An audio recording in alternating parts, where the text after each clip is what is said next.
ডাঁটা আলু বেগুন তরকারি, ডাঁটা আলু বড়ি দিয়ে তরকারি, মানে যা রান্না হচ্ছে সবেতেই সজনে ডাঁটা আর ডাঁটা। বড্ড একঘেয়ে লাগে, তাই না?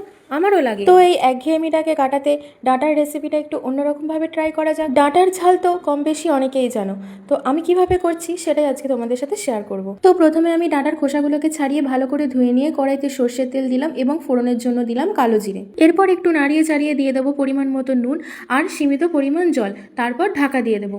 ডাঁটা সেদ্ধ হতে কিন্তু খুব বেশি জল লাগে না, কারণ ডাঁটা থেকেই জল বেরোয়। ডাঁটা সেদ্ধ হওয়ার পাশাপাশি যেটা আমাদের মেন কাজ, ডাঁটার ঝালে যে মশলাটা দেবো সেটা এবার রেডি করে নেব। তো এখানে আমি বাটিতে দেখো নিয়ে নিয়েছি সর্ষে, পোস্ত, তিল, হলুদ, পরিমাণ মতো নুন আর স্বাদ মতন চিনি। এরপর এটাকে ভালো করে গুলিয়ে নেব। এর মধ্যে আমি একটু পোস্ত মিশিয়েছি, কারণ এতে টেস্টটা একটু ভালো হয়। তো ঢাকা খুলে দেখে নিলাম, দেখো ডাঁটা প্রায় সেদ্ধ হয়ে গেছে। তারপর এই মশলাটা দিয়ে 3-4 মিনিট মতন ফুটতে দেবো, জলটা শুকানোর জন্য। আমি এখানে এক টুকরো টমেটো অ্যাড করেছি, এবার সেটা তোমাদের চয়েস। তো অনেকে আছে শুধু সর্ষে বাটা দিয়েও করো, তো এইভাবে পোস্ত এবং তিল মিশিয়ে করে দেখবে, টেস্টটা একটু ভালো পাবে। তো এটা একটু ফুটতে থাকুক, ঝোলটা একদম শুকনো শুকনো হয়ে যাবে, সেই অবস্থাতে নামিয়ে নেব। খুবই সহজ একটি রেসিপি, এই সিজনে খেতে কিন্তু খুবই ভালো লাগে।